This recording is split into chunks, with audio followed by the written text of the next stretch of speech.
Welcome to Win Auto Garage. Sa channel ko, panalo ka rito.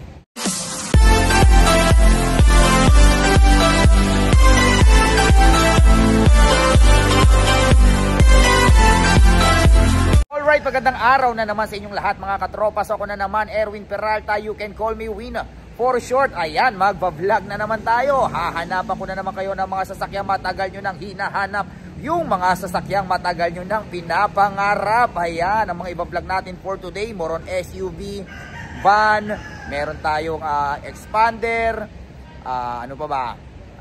Basta ayan, panoorin nyo to. I'm sure may magugustuhan kayo rito. Lahat ng unit nga pala natin, free transfer of ownership para wala na kayong gawin. Lahat yan, negotiable. Lahat yan, pwede siya sa financing. Kung nasa abroad naman kayo, don't worry, pwede pa rin. Maghahanap lang kayo ng main borrower nyo na nag-i-stay sa Pinas. Like asawa, anak, magulang, kapatid. Much better kung nagre-remit kayo para dagdag requirements ang remittances, at much better kung may trabaho para makapag-provide ng payslip at bank statement. Yan kasi yung importanteng requirements natin pagdating sa financing. Okay? At syempre, kung meron kayong magustuhang sasakyan sa mga ibang vlog natin for today, tawagan nyo lang ako sa number na 0921-899-4221 Smart, 0927-344-0836 Globe, and then palike na rin ang page natin. Ayan, Win Auto Garage. Nandiyan yung mga ibang sasakyan hindi natin nabablog. Scroll lang po tayo dyan. I'm sure may mapipili kayo dyan. At bago tayo mag-start, gusto kong pasalamatan si Sir. Ayan, ayaw pabanggit ni Sir ang kanyang pangalan. Si Sir yung nakabili ng 2021 na Suzuki Jimny GLX 4x4 top of the line, yung kulay blue. Ayan, Sir, maraming salamat sa pagtitiwala. Enjoy your Suzuki Jimny 4x4. Ayan, so wag na natin patagalin to. Samahan nyo na ako, tirahin na natin to. Baka tirahin pa ng iba. Tara. Alright, first unit natin ito sa mga naghahanap ng Nissan NV350 Premium. Ayan, actually na-vlog na natin to before, pero last time hindi pa siya talaga fully detailed. At the same time, meron tayong mga dinagdag na upgrades. Ayan, okay, in-upgrade natin. So mas lalong pumogi sa mga naghahanap ng high roof na Nissan NV350 Premium. Ayan, i-startan kagad natin to. Ito ay 2023 Nissan NV350 Premium. Automatic transmission, diesel, 11K mileage, kasa-maintain, at ang presyo niya ay 1,378,000 pesos. Ayan, sipatin nating mabuti. Brand new price na ito sa kasa is nasa 2 million. Okay, so medyo malaki. Hindi lang medyo, malaki pala. Malaki ang na-discount nyo. Ayan ang hood. Ayan ang grill, first own. Ayan o. High roof to. So pwede kayong mag-basketball sa loob. Hindi, joke lang. Pero napakaluwag. Ayan ang hubcap. Hubcap. Ang tire, napakakapal pa. Nabubulbul tayo. Naka-rain visor, gutom na tayo. Kulay black. Ayan. Ayan o. Okay. Ayan ang likuran. Napakataas. Premium. Okay. Open natin. Okay. Ayan. Itong pinakahuling row niya, natutupi ito ha. So para pag may mga nilagay kayong mga bagahe, medyo maluwag. Okay? Hindi lang medyo, napakaluwag niyan. Pwede itong sinasabit to dito. Okay? Ayan. Edi, iyan mo nga. Pakita natin na natutupi siya. Ayan. So, natutupi yung last row nyo. So para pag may mga nilagay kayong bagahe. So ganyan. Okay? Okay na yan. Etong isa natutupi rin to ha. Kita nyo yung mga upuan, sariwang-sariwa yan kasi nung nakuha natin, meron pa siyang seat cover. Okay? Yan, sara natin. Meron din siyang, nasan ba yung ano? Saan nilagay yung reverse cam? Ayun, meron tayong reverse cam. Ayan, basta may reverse cam yan. Ayan.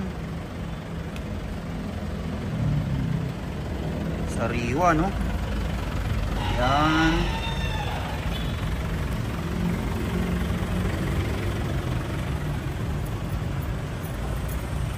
Ang makina pala nito is 2.5 turbo diesel.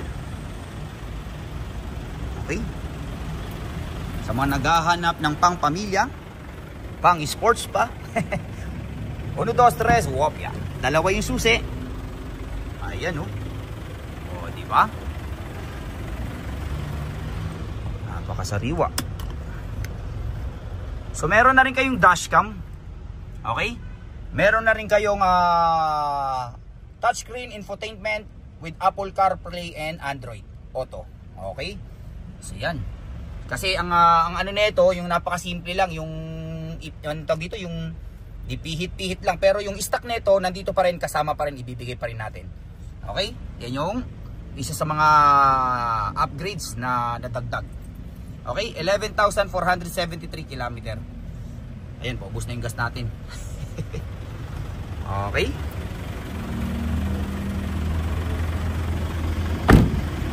Check natin ang back seat.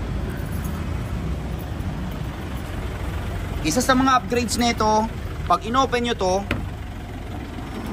ayun oh, meron kayong extrang stepboard. Kasi ang purpose nito, since na medyo mataas to, para kay lolo at lola, para medyo mababa yung apakan nila. So parang dalawa yung ano niya, ang stepboard. Okay? Meron na ring grab bar dito para hawakan ni lolo at lola. At the same time, in-upgrade yung dalawang harap na upuan sa captain seat para na-relax si lola.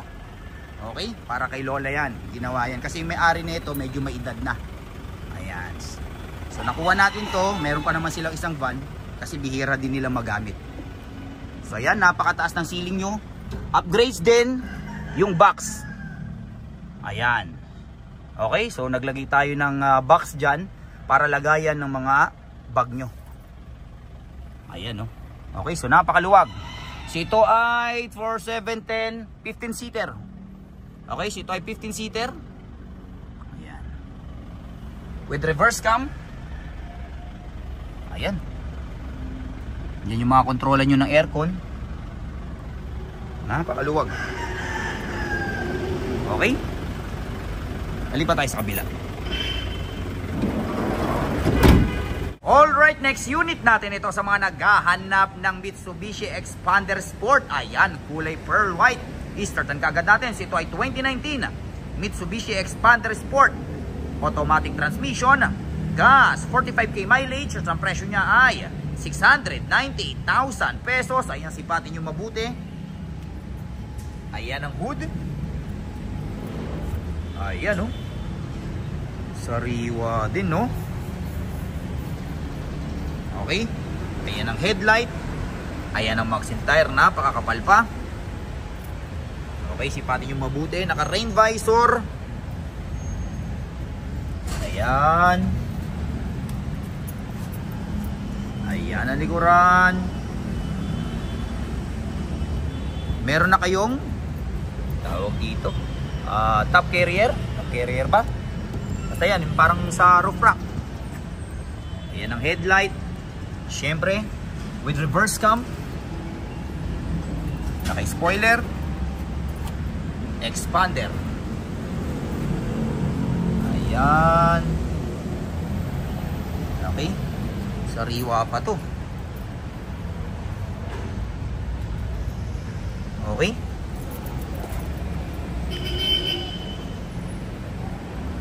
Ayan.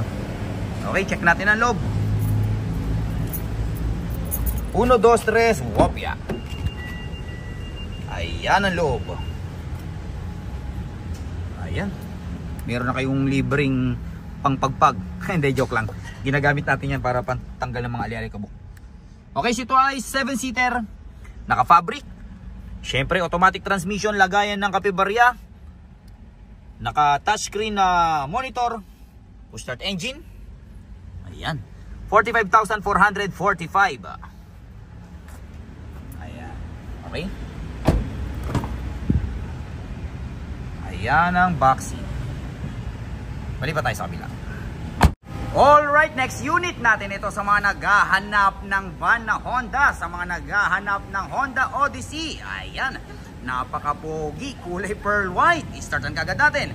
So ito ay 2018 Honda Odyssey EX. Automatic transmission.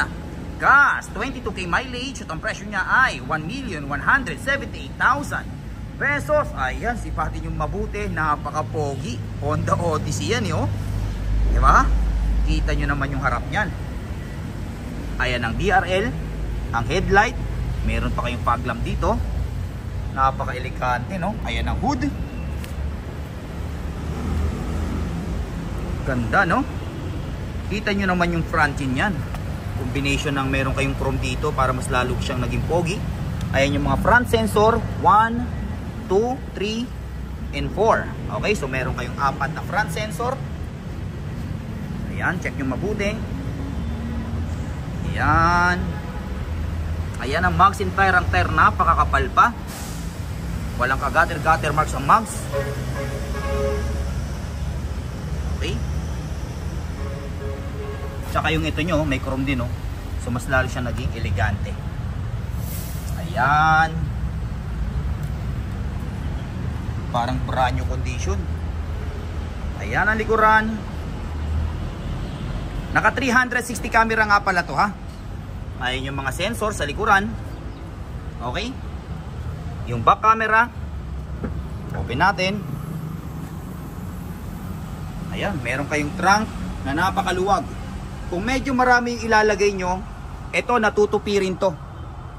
Okay? So natutupi to, once na tinupi yung ganyan. Tapos ito, pag inila nyo to, pag nakahila yan, wala kasi akong assistant. Ayan oh, oh gaganyan yan. So ayan, ito lulubog na ganun dito. So ito magiging from second row hanggang dito, yan yung space nyo. So napakaluwag, di ba? Yan. Balik natin. Yan. Yeah. Meron din pala kayong power outlet sa third row seat. Ayun. Meron din kayong lagayan ng cup. Okay? Yeah. Ayan.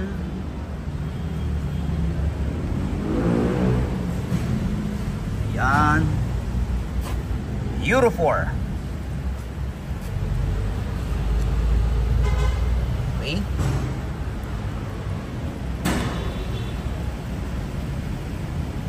Ganda talaga oh. Okay, check natin ang loob.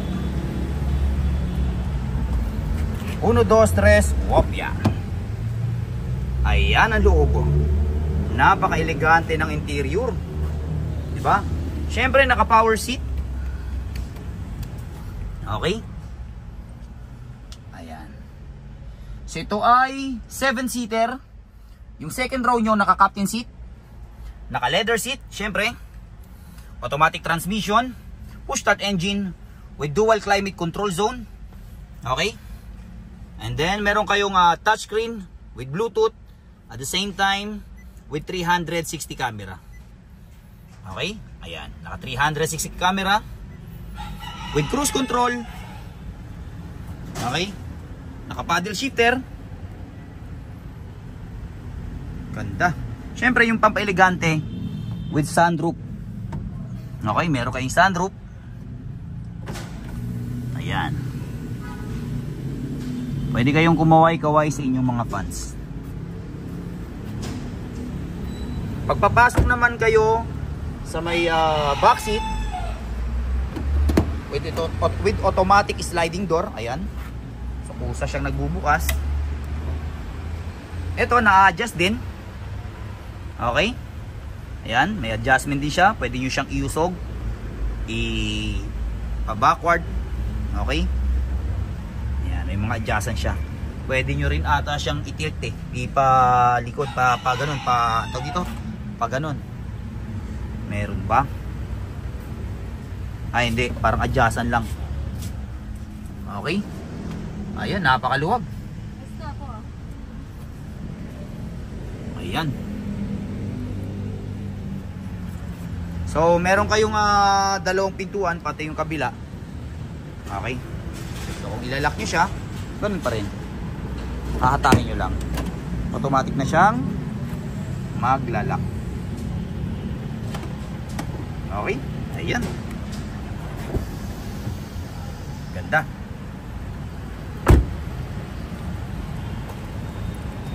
Ulitin natin. 2018 Honda Odyssey EX, automatic transmission, gas, 22k mileage. Ang presyo niya ay 1,178,000 pesos.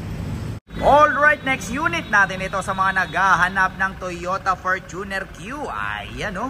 Okay, i-startan kaagad natin. Ito ay 2021 Toyota Fortuner Q. 2.8 liter, automatic transmission, diesel, 30k mileage. Ang presyo niya ay 1,578,000 pesos. Ayan, sipatin nating mabuti. Ayan, sipatin nyo mabuti. Ayan ang headlight. Meron pa kayong ano dito, DRL. May fog lamp. Ayan ang hood. Kulay silver. Ayan. Okay. Meron kayong front camera. Naka 360 camera to. Ayan ang bag center. Napakakapal pa. Ayan ang side camera. Sariwa din, no? Ayan. Ayan ang tail light. Back sensor. Ayan ang likuran. Siyempre, with reverse cam, power tailgate. Ayan, power tailgate. Okay. Siyempre, ito na itutubi. Naisasabit dito para si mga lagayan nyo, may mga bagahe kayo, kasyang kasya syempre. Pindot-pindot na lang din pag isasara. Ayan. Okay. Ayan ang mountain tire. Sipatin yung mabuti. Walang bahid naman siya at gasgas. Ayan. Okay. Check natin ang loob. Keyless entry. 1, 2, 3. Wop yan. Ayan ang loob. Okay. Siyempre, naka power seat. With black leather seat. Ayan. Okay, ito ay 7-seater. Naka leather seat. Siyempre, automatic transmission. Lagayan ng kape-barya. Naka eco mode, normal, sports mode. Meron kayong touchscreen with Apple CarPlay, Android Auto with 360 camera. Ayan. Okay. Meron na kayong RFID. Siyempre, naka paddle shifter with cruise control. Ayan. Pati yung mga ilaw nyo dito, LED na rin. Okay. Check natin ang back seat. Ayan ang back seat. Napakaluwag. Ayan. Muli pa tayo sa bila. Okay, konting pahabol. Nakalimutan natin. Power seat tong driver side. Pati yung passenger side, power seat din yan. And then, meron kayong, ang tawag dito, wireless charger. Okay? Importante yan, wireless charger. Okay? So, yan. Alright, so dyan nagtatapos ang vlog natin for today. I hope may mga nagustuhan kayo sasakyan sa mga vlog natin. Hanggang sa susunod na pagpa-vlog natin. Adios amigos. Bye-bye.